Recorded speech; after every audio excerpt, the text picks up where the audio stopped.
Hadis sahih riwayat Imam Muslim. Ada 30 orang yang pernah melihat Dajjal di dalam muka bumi. Pada zaman Rasulullah, ada seorang lelaki namanya Tamim ibn Aus Ad-Dari. Lelaki ini orang Arab, beragama Kristian. Dia naik kapal bersama dengan 30 orang daripada kabilah Lukham dan Juzam. Pergi ke mana tidak diperincikan. Kata Tamim, waktu kami sampai di tengah-tengah laut, kami dipukul oleh ombak yang kuat sehingga kami hilang arah tuju. Selama 30 hari, sebulan duduk di tengah lautan. Akhirnya kami sampai di sebuah pulau yang kami pun tak tahu pulau itu di mana. Kami pun bergerak ke pulau tu. Kami pun tengah berehat-rehat di pulau tu, tiba-tiba keluar seekor binatang yang pelik. Binatang ini berbulu lebat sehingga menutup seluruh bahagian badannya. Kemudian binatang ni pun datang dekat. Kemudian dia bercakap, "Siapa kalian?" Kami pun jawab, "Kami adalah pemuda-pemuda Arab Kristian daripada semenanjung tanah Arab." Tamim pun bertanya pada binatang tadi, "Siapa kamu?" Binatang tu jawab, "Ana al-Jassasah." 30 orang ni tanya, "Jassasah tu apa?" Dia tak jawab. Dia kata, di tengah-tengah pulau ada satu orang yang sudah lama menunggu kabar berita daripada orang lain. Mereka pergi ke tengah-tengah pulau. Kata Tamim, kami pun masuk ke dalam. Kami mendapati di dalam itu ada satu orang lelaki, tubuhnya sangatlah besar. Dia bersandar ke dinding gua itu dalam keadaan kedua-dua tangannya dan kedua-dua kakinya diikat dengan satu rantai besi yang tak boleh bergerak. Kedua-dua pahanya dirapatkan ke dadanya. Kemudian lelaki yang berambut panjang itu, kerinting yang sangat kerinting. Lelaki itu bertanya kepada kami, "Man antum?" Kamu semua ni siapa? Kami Arab ni daripada semenanjung tanah Arab, naik kapal, panjang cerita.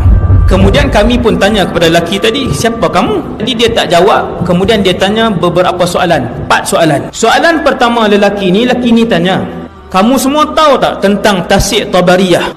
Yang ramai-ramai ni jawab, "Tahu." "Macam mana keadaan Tasik itu?" "Oh, airnya masih banyak."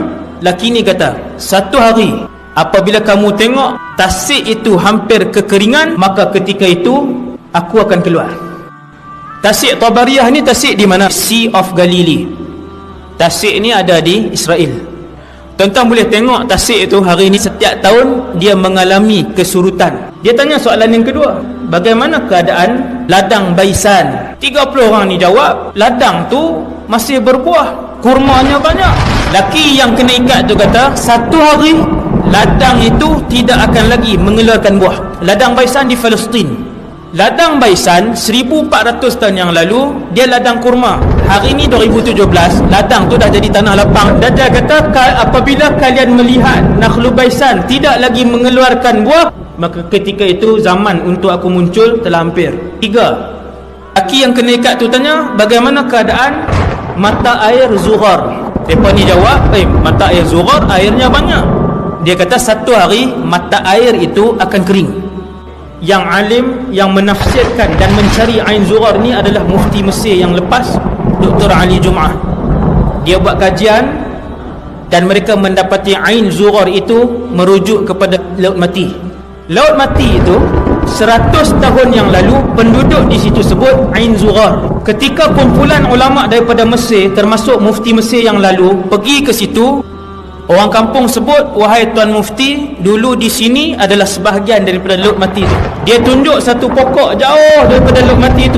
Dia kata, "Wahai Tuan Guru, dulu di pokok itu, situ masih lagi digenangi oleh Laut Mati. Dan hari ini dah mula surut." Soalan yang keempat, lelaki ni dia tanya, "Apakah Nabi yang tak pandai membaca dan menulis telah pun diutuskan?" 30 orang ni pun jawab, "Ya, Nabi itu telah pun diutuskan oleh Allah dan dia telah pun berhijrah daripada Mekah ke Yathrib, Madinah." "Adakah dia berperang dan dia diperangi?" "Ya, Nabi itu diperangi." "Adakah dia menang?" Dia pun jawab, "Ya, setiap kali peperangan dia menang." Maka lelaki itu pun kata, "Alangkah beruntungnya siapa yang ikut Nabi. Sesungguhnya," kata lelaki tadi, "hanya kalian sahaja diizinkan oleh Allah untuk sampai ke pulau ini, dan aku yang diikat ini ialah Al-Masih Ad-Dajjal."